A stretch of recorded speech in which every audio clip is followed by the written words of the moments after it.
बात का है कि इतने बुरे समय में भी इतनी अच्छी कविताएं सुनने को मिली।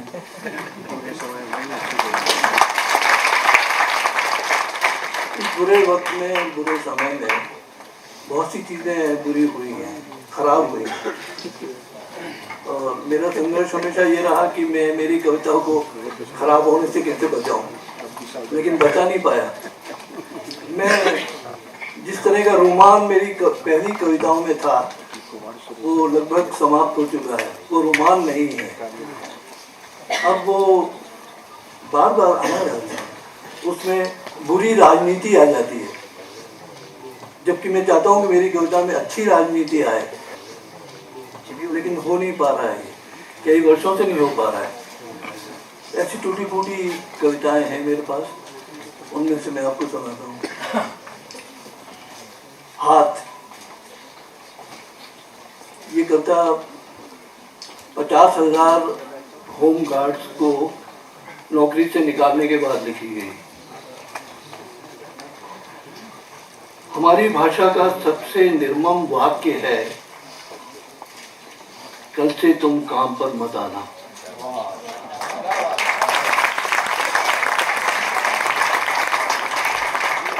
हमारी भाषा का सबसे निर्मम वाक्य है, कल से तुम काम पर मत आना। हाथों से छीनने वाले काम को इन 7 हत्यारे शब्दों की कोई सजा नहीं है। 7 शब्द। सांप जैसा एक वाक्य है जिसे सुनते ही पूरा शरीर सुन्न हो जाता है। अंधेरा छा रहा है आंखों में, खड़े रहने की ताकत नहीं बची है। बंद हुआ दरवाजा फुफकारता है, कल से तुम काम पर मत आना। 7 शब्द और शायद कुल मिलाकर 7 आदमी होंगे जो इतने हत्यारे और सत्ता के भूखे कि काम करते मनुष्यों के हाथों को पल भर में निर्जीव कर देते हैं। सिर्फ 7 लोग होंगे। किनके पास क्या है? पत्रकार, एंकर, विमर्शकार, लेकिन उनके तो हाथ बंधे हैं। कभी भी छीनी जा सकती हैं उनकी नौकरियां। ये नई नई नीतियां मालिकों के फायदे के लिए हैं, कामगारों के लिए नहीं है। मृत्यु जैसी संपूर्ण दुर्घटना के अभ्यस्त हो चुके हैं हमारे लोग। यह पक्षाघात तो सिर्फ एक शुरुआत है, हालांकि लोकतंत्र से विश्वासघात है ये। इसका मारा घर तो लौटता ही है।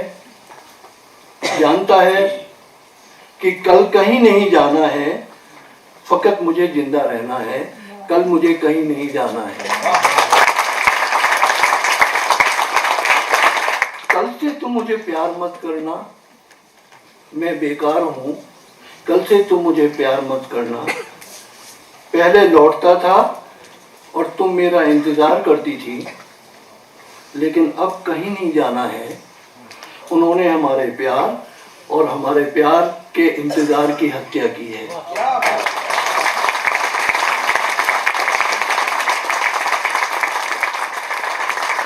केवल 7 शब्द और फिर 7 देशों के दौरे। मुश्किल से वे 7 लोग होंगे जिन्होंने तहस-नहस कर दिया हमारा जीवन।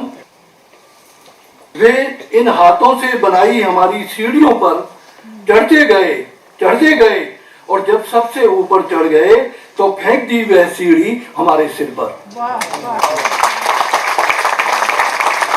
बहुत बारीक है ये शब्द जो लोकतंत्र की अनिवार्य शर्तों, मजबूरियों का बखान करते हैं। दूसरे देशों से मधुर संबंध बनाए रखने की नीतियों का गुणगान करते हैं। लेकिन इन हाथों का क्या करें जो इतने लकवाग्रस्त हैं कि खुदकशी के लिए भी नहीं उठ सकते। सबसे कठोर है ये सच्चाई कि हमारे टुकड़े टुकड़े हुई यह जिंदगी अब किसी के काम नहीं आएगी। दूसरी कविता, तंदूर। बर्बर यूं ही नहीं आए थे, हमने उन्हें बुलाया था। एक तरह से तो हमने उनका इंतजार किया था कि वे आए और हमारी निष्क्रिय पड़ी देहों को छलनी कर दें, हमारी लिज लिजी चेतना को रौंदें और अपना धार्मिक हर्षोल्लास व्यक्त करें। बर्बर यूं ही नहीं आए थे।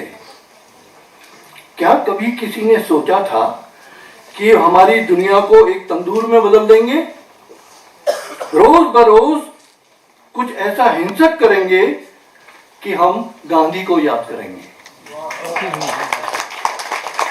क्या कभी किसी ने सोचा था कि वे हमारी दुनिया को एक तंदूर में बदल देंगे?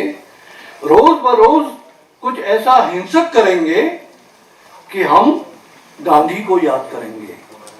यूं तो वे भी गांधी का नाम लेते हैं, क्योंकि गांधी से बढ़कर कोई निहत्थे होने का प्रमाण नहीं हो सकता। कोई तर्क या ढाल नहीं हो सकती जो उन्हें सच्चा साबित कर दे। इसीलिए वे गांधी का नाम लेते हैं।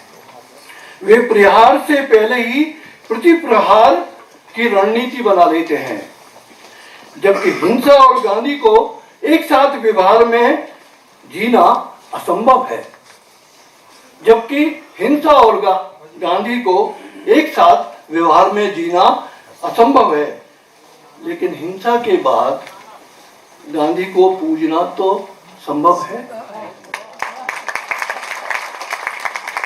आइए दोस्तों, अब गांधी के नाम पर उपवास करें। मुर्दाबाद, मुर्दाबाद, मुर्दाबाद, मुर्दाबाद। एक दो हफ्ते में हर बार चीखना पड़ता है सड़कों पर, मुर्दाबाद, मुर्दाबाद। देखते देखते क्या बना दिया तुमने इस जिंदगी को, देखते देखते तुमने क्या बना दिया इस जिंदगी को। पुलिस इंस्पेक्टर कहता है, अंकल जी अब बस भी करो, घर कोई हो तुम्हारा तो चलते बनो, 5 मिनट में गवर्नर साहब का काफिला इधर से गुजरने वाला है। ये वाकया बिल्कुल असली है। मैं भी था इसमें। पुलिस इंस्पेक्टर कहता है, अंकल जी अब बस भी करो, घर कोई हो तुम्हारा तो चलते बनो, 5 मिनट में गवर्नर साहब का काफिला इधर से गुजरने वाला है। तुम थे भी इस काबिल कि मुर्दा जिंदगी को बड़े अस्पताल के पोस्टमार्टम रूम तक खुद ही ढोते, तुम थे भी इस काबिल। मुर्दाबाद, मुर्दाबाद। फटे बैनर, फटे जूते, दिल ना जाने कब से फटे हुए। फटे बैनर, फटे जूते, दिल न जाने कब से फटे हुए, बिखरे दिमाग और भीतर की दहशत कि ना जाने तानाशाह समय हमारे साथ क्या सलूक करे। और दहशत कि ना जाने ये तानाशाह समय हमारे साथ क्या सलूक करे। एक बूढ़ा पिचका हुआ आटे का कनस्तर बचाव, अलगाव, विस्मृति की बौद्धिक चतुराई में कुम्हड़े जैसा लुढ़कता भागते यातायात की सर्विस लेन में।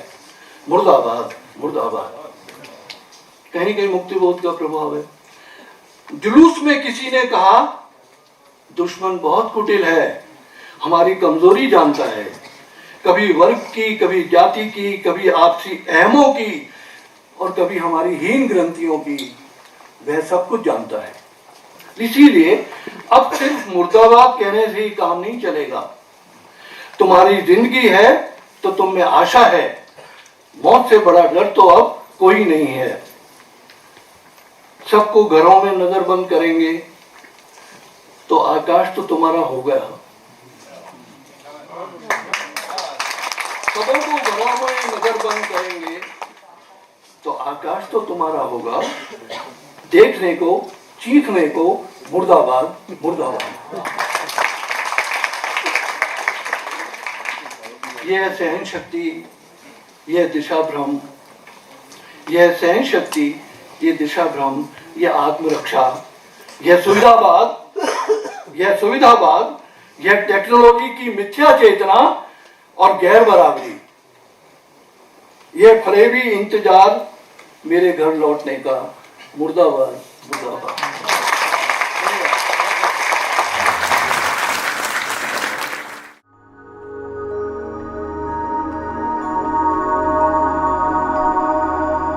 मित्रों, ये शहर भोपाल उन लोगों का है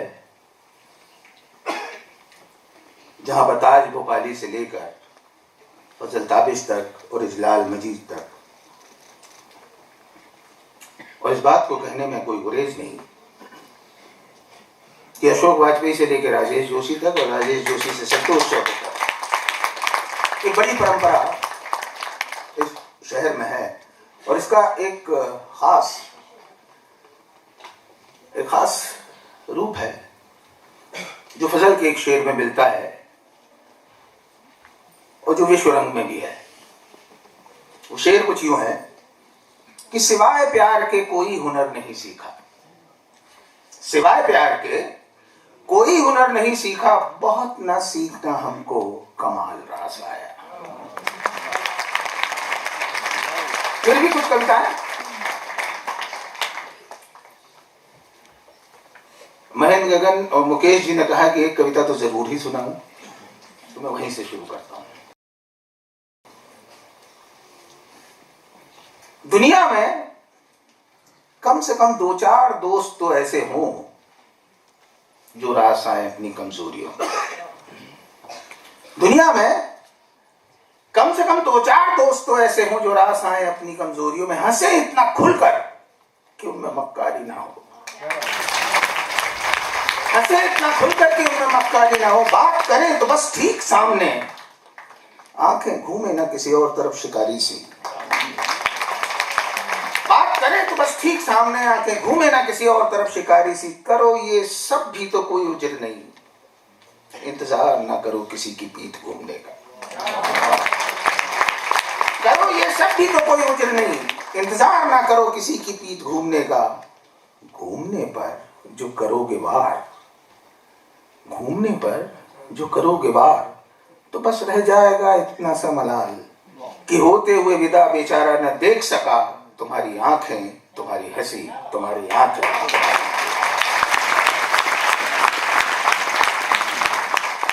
इसी की एक और छोटी सी कविता है। दरअसल मैंने छोटी छोटी कविताएं बहुत लिखी हैं। नहीं नहीं, सांप के काटने से नहीं हुई ये देह नीली, नहीं नहीं, सांप के काटने से नहीं हुई ये देह नीली, कल रात मैं अपने दोस्त के साथ था, कल रात मैं अपने दोस्त।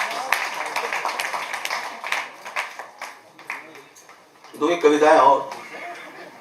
ये दुनिया हमने छोड़ दी चोरों के भरोसे, ये दुनिया हमने छोड़ दी चोरों के भरोसे, क्योंकि चोरों को एक होने में समय नहीं लगता,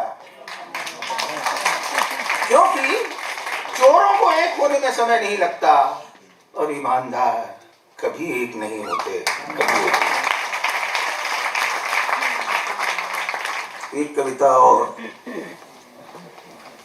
ये जो इतने युद्ध चल रहे हैं, अभी हमने सीरिया में देखा, उसके पहले अफगानिस्तान में देखा, उसके साथ विस्थापन देखे, तो ये एक रात की कविता है। न गोलियां चल रही हैं, न बम गिर रहे हैं इलाके में, न गोलियां चल रही हैं, न बम गिर रहे हैं इलाके में, न तोपों की आवाज बुलंद है, न अजनबी छायाएं हैं आसपास, हमारा घर आज खौफ में नहीं है, हमारा घर आज खौफ में नहीं है, ना ही कोई बड़ी खबर हमले की आज की रात आज की रात आओ प्यार कर लें जी भरकर, आज की रात आओ प्यार कर लें जी भरकर, न जाने कल ये रात नसीब हो कि ना हो। पर बिना कुछ बताए हुए ये संतोष जी और उनकी उम्र के लोगों के लिए अभी इतनी देर भी नहीं हुई कि आसमान छू ना सके, अभी इतनी देर भी नहीं हुई कि आसमान छू ना सके, कि एक तस्वीर बना ना सके, कि एक दो गाना लिख ना सके, कि चटोरेपन में जिंदगी खोज ना सके, कि चाय घर में दोबारा बैठ ना सके, कि जो सोचा हो पूरा कर ना सके, कि जो सोचा हो पूरा कर ना सके। यार हम कमान से निकला तीर नहीं, यार हम कमान से निकला तीर नहीं, निकल गया यार हम कमान से निकला तीर नहीं, हम हैं उम्र के मोहताज नहीं, उम्र के मोहताज। आखिरी कविता, इसका शीर्षक है एवं एवं। बार बार माथा फोड़ी करते हुए सोचता हूं अक्सर, एवं तो नहीं हो गया ये सब। बार बार माथा फोड़ी करते हुए सोचता हूं अक्सर, एवं तो नहीं हो गया ये सब। मसलन देखने की दीवानगी इस कदर, मसलन देखने की दीवानगी इस कदर, भले ही चोरी छुपे और पढ़ने की चोरी शुदा ये खत, और पढ़ने की चोरी शुदा ये खत यकीनन इतनी खूबसूरती कि अपने ही पर फिदा होने का ख्याल जो रोज रोज होता है, वही तो नहीं हो गया। बार बार अपने पे फिदा होने का ख्याल जो रोज होता है, वही तो नहीं हो गया। वही तो नहीं हुआ अपनी तरह से हम किनार की खुद को भूलने और उसे बार बार और याद करने का सबब कुछ ऐसा तारी कि ये एहसास का सबब बन बैठा। वही तो ये जादू नहीं हुआ कि मैं किसी पिंजरे का परिंदा हुआ और ये सोने चांदी का नहीं बल्कि एक बया का सा है, मानो मेरी मनमानी तमन्ना गा। वही तो शुरू नहीं हुआ साहब अब जैसे तुम्हारा भी चुपके चुपके ताकना। वही तो नहीं हो गया ऐसा सब जैसे अब तुम्हारा चुपके चुपके ताकना, रूठना और बिसरना और झगड़ना। और अब क्या क्या बताऊं यार, माँ कसम वही तो नहीं हुआ, माँ कसम वही तो नहीं हुआ ये सब। अब चलो एक तरफा सही है फितूर, लेकिन मेरे लिए तो यदि ये पागलपन भी है तो माशाअल्लाह बहुत खूब। अगर मेरे लिए ये पागलपन भी है तो माशाअल्लाह बहुत खूब। और इतना इतना कि हठात कह उठती है ये कायनात, और इतना इतना कि हठात कह उठती है ये कायनात, इंशाअल्लाह इंशाअल्लाह इंशाअल्लाह। शुक्रिया।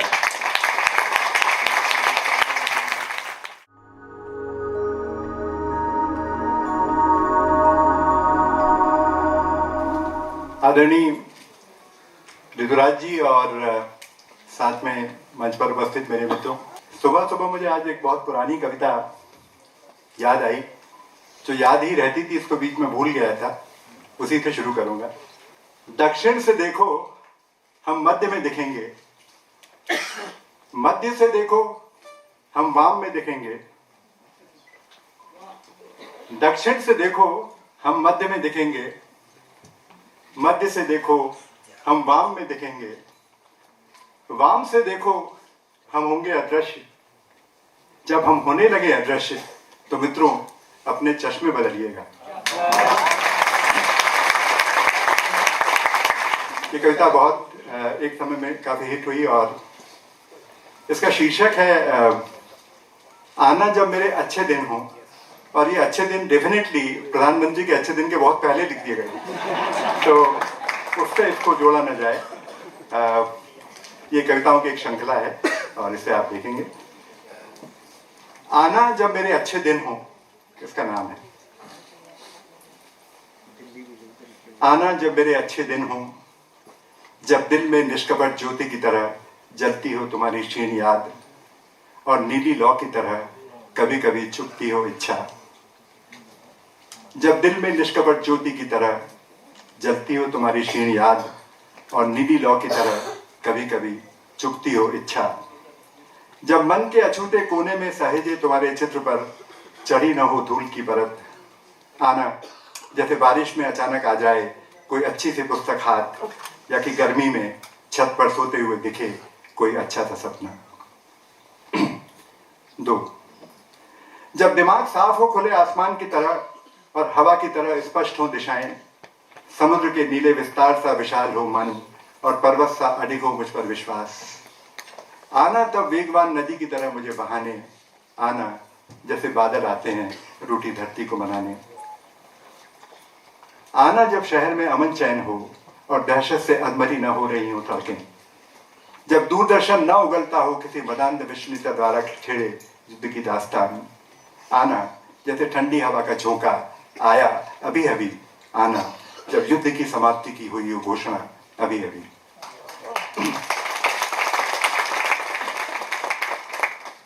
आना जब धन बहुत न हो पर हो, आना जब धन बहुत न हो पर हो यानी इतना कि बारिश में भीगते ठहर कर कहीं पी सके एक प्याला गर्म चाय, कि ठंड की दोपहर में निकल सके दूर तक और जेबों में भर सके मूंगफलियां, बैठ सके रेलगाड़ी में फिर लौटे बिना टिकट छुपते छुपाते, खत्म होने पर अपनी थोड़ी सी जमा पूंजी। आना जब बहुत सरल न हुई हो जिंदगी, जब आत्मदया से डबडबाया हो मेरा मन, जब असफलताएं छाई हो घनघोर निराशा की तरह, जब उठता हो अपनी क्षमता पर से मेरा विश्वास, तब देखो मत आना दया या उपकार की तरह, आ सको तो आना बरसते प्यार की तरह। छूना मुझे एक बार फिर और देखना बाकी है सेहरन, वहां अब भी जहां छुआ था तुमने मुझे पहली बार। झुकना जैसे धूप की ओर झुके कोई अकेला गुलाब, और देखना बस ही हैं स्मृतियां, अब भी वही सुगंध, वही भीनी भीनी सुगंध। पुकारना मुझे लेकर मेरा नाम उसी जगह से, और सुनना प्रतिध्वनि में वही तुम्हारा प्यारा नाम। इतना हल्का कि उड़ सकूं पूरे आकाश में, इतना हल्का कि उड़ सकूं पूरे आकाश में, इतना पवित्र कि जुड़ सकूं पूरी पृथ्वी से, इतना विशाल कि समेट लूं पूरा विश्व अपने में, इतना कोमल कि पहचान लूं हल्का सा स्पर्श, इतना समर्थ कि तोड़ दूं सारे तटबंध। देखना मैं बदलूंगा एकदम अगर तुम आ गई अचानक।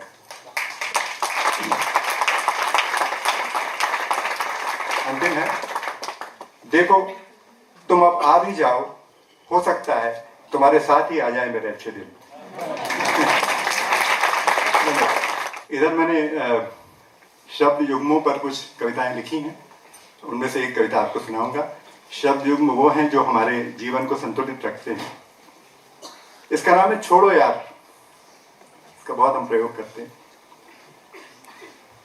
पीठ पर प्यार भरी थपकी था, छोड़ो यार। पीठ पर प्यार भरी थपकी था, छोड़ो यार। जीवन की अंतहीन लेकिन निरर्थक लड़ाइयों में दार्शनिक हस्तक्षेप था, छोड़ो यार। अंधेरे रास्तों पर भटकने के बाद अचानक आए रोशनी के चमकते बिंदु की तरह था, छोड़ो यार। दोस्ती की सीमा पर खड़ा परिधि के बाहर की अतल गहराइयों से सावधान करता चेतावनी संकेत था, छोड़ो यार। कभी जीवन में वापस लौटने का आह्वान था और कभी व्यर्थ के संघर्ष से बाहर जाने का रास्ता, छोड़ो यार। अब और क्या कहें छोड़ो यार के बारे में, छोड़ो यार।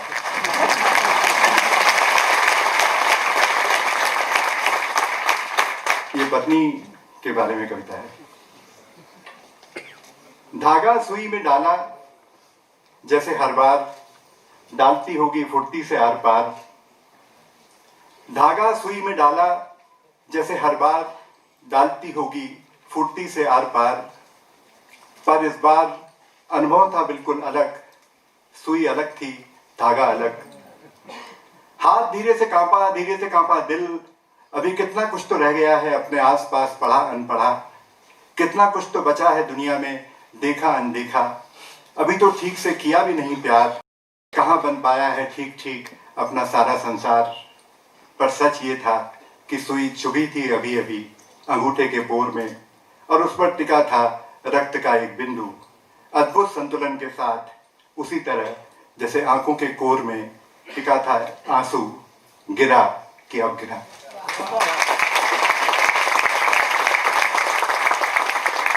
थोड़ा हूं थोड़ा बाहर।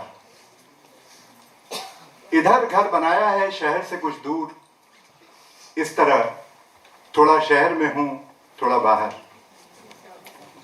इधर घर बनाया है शहर से कुछ दूर। इस तरह थोड़ा शहर में हूं थोड़ा बाहर। लिखता हूं पर रहता हूं गोष्ठियों से दूर। लिखता हूं पर रहता हूं गोष्ठियों से दूर। इस तरह थोड़ा साहित्य में हूं थोड़ा बाहर। अब उम्र पहुंची 50। इस तरह थोड़ा जीवन में हूं थोड़ा बाहर। ये बहुत पुरानी कविता है जो युवावस्था की कविता है। जितना संभव था किया, मसलन पाई अपराध बोध पर विजय। अंधेरी गुफा के पार झांका, देखा आकाश के बीच चलता रास्ता। तारों को टकटकी लगाकर ताका। समय कम था जिया, जितना संभव था किया।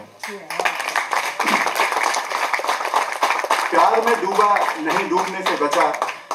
कह दिया खुलकर अगर कोई नहीं जचा। आकाश फटा था सिया, जितना संभव था किया। किताबों में भटका, रास्तों में अटका। कहीं बना जादूगर, कहीं खेल नटका। बहुत बहुत पाया, कहाँ रख पाया। लेना क्या था दिया, जितना संभव था किया। अब एक दूसरे मूड की कविता है। हमारे घरों में जब जो वृद्धजन होते हैं, आज की जीवन शैली में बहुत अकेले पड़ जाते हैं। वो किसी न किसी चीज़ से अपना नाता तो जोड़ते हैं। तो हमारी अम्मा रेडियो उनके सिराने रहता था। ये कविता उसके बारे में है।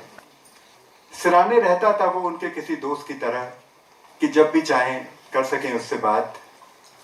सुबह सवेरे बिस्मिल्लाह खान करते मंगल ध्वनि से उनके दिन की शुरुआत। और फिर हरिओम शरण के भजनों के साथ वे लेती अपनी पहली चाय। हम सोकर उठते उसके पहले वे कर लेती अपने पौधों की देखभाल। संगीत सरिता के शास्त्रीय गीतों का रस लेते हुए। मैं जब भी लौटता घर सुबह की किसी ट्रेन से, वे मिलती मुझे दरवाजे पर जोती बाट, कि उनका दोस्त रेडियो पहले ही सुना चुका होता उन्हें गाड़ी के भोपाल पहुंचने का सही समय।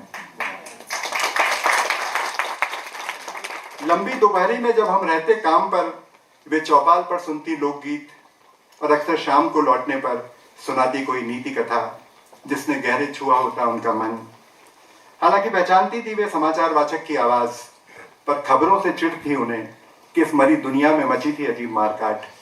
बाढ़, भूकंप और दुर्घटनाएं और आसमान छूती महंगाई चैन नहीं लेने दे रहे थे आदमी को किसी भी तरह। 15 अगस्त और 26 जनवरी अब भी विशेष दिन थे उनके लिए। देशभक्ति के गीत अब भी उन्हें जोश से भरते और याद दिलाते उन पुराने दिनों की, जब दादा के साथ वे भी जाती शाला में झंडा वंदन करने।